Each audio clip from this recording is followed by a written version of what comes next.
Israel US Iran war का आज 21वां दिन है और हमारे साथ फिर से जुड़े हैं जीडी बख्शी साहब। शुक्रिया sir, thank you so much, आप हमसे जुड़े आज। सर, सबसे बड़ी खबर तो आज यही लग रही है, F-35 को हिट कर दिया ईरान ने और ट्रंप ने बोला कि अब वो सैनिक नहीं भेजेंगे, बूट्स ऑन द ग्राउंड नहीं जाएंगे। किस प्रकार से देख रहे हैं सर? लगता है ये बहुत बड़ी हार को एक्सेप्ट करते हुए नजर आ रहे हैं डोनाल्ड ट्रंप? नहीं नहीं, इतनी जल्दबाजी भी मत करिए, क्योंकि जो खबरें हम सुन रहे हैं कि वहां पे बूट्स ऑन द ग्राउंड डालने का फैसला ले लिया गया है। वो ऐसे ही दुनिया को झांसे देते रहते हैं, झूठ फरेब, कभी कुछ बोलते रहते हैं। जहां हम जो खबर मुझको आई है वेस्टर्न मीडिया से, उसके मुताबिक वो तैयारी के आदेश वो दे दिए गए हैं बूट्स ऑन द ग्राउंड डालने के। मरीन शिप त्रिपोली जो है 31 मरीन एक्सपेडिशनरी यूनिट, 2500 मरीन सैनिक वो आ रहे हैं।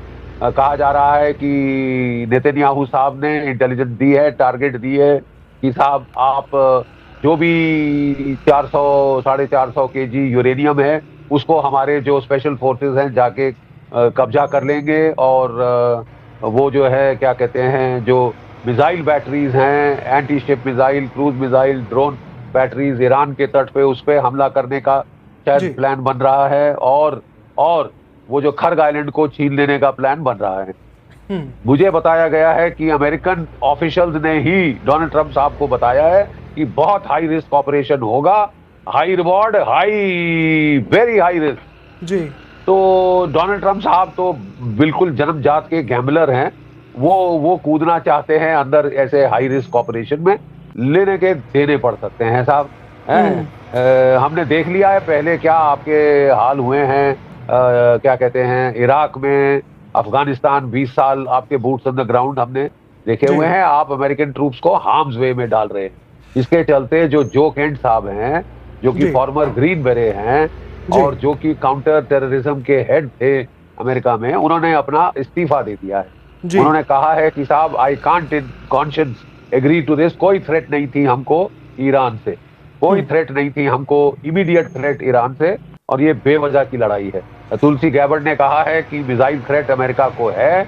वो किससे है? रूस से, चीन से, नॉर्थ कोरिया से, पाकिस्तान से। ब्लूमबर्ग की एक रिपोर्ट है जिसमें उन्होंने बोला है कि यूएस के 16 एयरक्राफ्ट गिर चुके हैं, इंक्लूडिंग 3 F-15 एंड K-135। और जो हम बात करें कि F-35 को भी ईरान ने निशाना बना लिया और उसको स्ट्राइक कर दिया सक्सेसफुली। आपको लगता है कि F-35 को गिराना या मुश्किल है कि ईरान ने सच में किया या प्रोपेगेंडा है? नहीं, मुश्किल तो है। अब कहां तक सच है कहां तक झूठ है, ये तो इंफॉर्मेशन वॉरफेयर चल रही है धड़ाधड़ दोनों साइड से। पहले कहा जा रहा था ईरान द्वारा कि हमने नेतन्याहू को मारकर खमैनी साहब की मौत का बदला ले लिया है। कल रात नेतन्याहू साहब पूरी दुनिया को प्रेस कॉन्फ्रेंस दी है, तो वो मतलब वो सही सलामत हैं, वो सेफ हैं। और इसके चलते ये पता कर पाना कि इस वक्त इंफॉर्मेशन वॉरफेयर की एज में कौन सा झूठ है, कौन सी AI जनरेटेड इमेज है, ये कह पाना मुश्किल है। ये केवल सरकारों के पास खुफिया जानकारी होगी।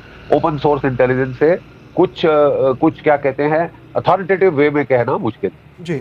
सर, ये वॉर अभी पहले तो लग रहा था कि लोग जितने भी बेसेस है उस पर अटैक कर रहे हैं, चाहे ईरान की बात हो या यूएस भी अटैक कर रहा था। अभी क्या हो गया है कि पिछले 1-2 दिन से उन्होंने एनर्जी साइट्स को हिट करना शुरू कर दिया है और उसका असर भी हर जगह दिख रहा है। कतार के रिफाइनरी को भी हिट किया और यूएस ने, इजराइल ने भी ईरान की रिफाइनरी को हिट किया। और अभी खबर आई कि भारत में जो पेट्रोल के प्राइसेस है, प्रीमियम पेट्रोल के प्राइस ₹2.35 बढ़ा भी दिया।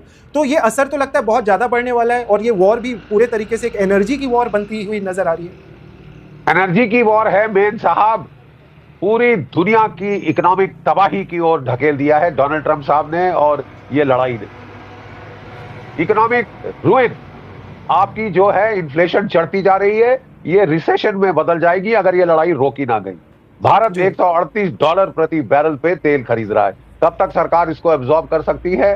मैं नहीं समझ रहा था कि ज्यादा देर कर पाएगी, और आज ₹2 से ज्यादा दाम आपके बढ़ गए हैं, ₹60 से ज्यादा दाम आपके गैस सिलेंडर के बढ़ गए हैं। कतार की गैस जो है फैसिलिटी, जहां से कोई 45% हमको गैस आ रही थी, वो हिट हो गई है। कई महीनों ऑनलाइन नहीं हो, कितने सारे आपके रिफाइनरीज हिट हो गए हैं, बुरे हाल कर दिए हैं साहब। और इस रेट पे अगर बूट्स ऑन द ग्राउंड हो गए, आप समझ लीजिए $200 के ऊपर भी तेल की कीमतें जाएंगी। फिर बजा लीजिएगा ताली डोनाल्ड ट्रंप साहब की चीयर लीडिंग कर लीजिएगा, वाह वाह मेरे आका, क्या मारा क्या मारा। सत्यानाश कर दिया है ग्लोबल इकोनॉमी का। जो कुछ कोविड की रिकवरी हुई थी, इनका भट्टा बिठा दिया है। और ना सिर्फ ऑयल और तेल और गैस का प्रॉब्लम है, फर्टिलाइजर 30% गल्फ से आ रहा। अभी आपने फसलें बोनी, ठीक है, भारत में, अमेरिका में, यूरोप में, सब जगह, एशिया में फसलें बोनी थी, अफ्रीका में फसलें बोनी थी। अब जो फर्टिलाइजर के दाम है 42% बढ़ गए हैं अमेरिका में, यूरोप में भी चढ़ गए। ठीक है साहब, अब किसका फायदा हुआ है? क्या सोच के ये वॉर ऑफ चॉइस, ये बेवकूफ वॉर ऑफ चॉइस की गई थी, मुझे नहीं समझ आया। एक चीज निश्चित है, जो भी लड़ाई का अंजाम हो, अल्टीमेट फैसला हो, दुनिया की इकोनॉमी का भट्टा बिठा देंगे। डोनाल्ड ट्रंप साहब ने बिठा दिया है। और अगर वो समझते हैं कि उनकी इकोनॉमी बच गई है, तो I am sorry, it is mistaken. उनकी अपनी इकोनॉमी भी अच्छी खासी चोट ले रही है। मिड टर्म इलेक्शन आ रही है नवंबर में, और उनको कोई दुनिया के ओपिनियन की परवाह नहीं, खासकर अश्वेत लोगों की कोई परवाह नहीं उनको। वो अपने आप को व्हाइट सुप्रीमसिस्ट कहते हैं।